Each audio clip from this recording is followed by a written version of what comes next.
حضرت ابو ہریرہ رضی اللہ تعالی عنہ نے بیان کیا کہ نبی کریم صلی اللہ علیہ وسلم نے فرمایا، اللہ تعالیٰ فرماتے ہیں، میں اپنے بندوں کے گمان کے ساتھ ہوں، اور جب وہ مجھے اپنے دل میں یاد کرتا ہے تو میں بھی اسے اپنے دل میں یاد کرتا ہوں،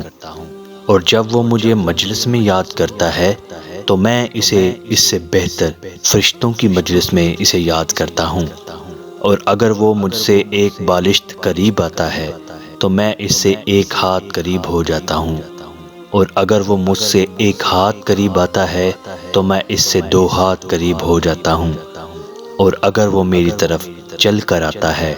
تو میں اس کے پاس دوڑ کر آ جاتا ہوں۔ صحیح بخاری، حدیث نمبر 7405۔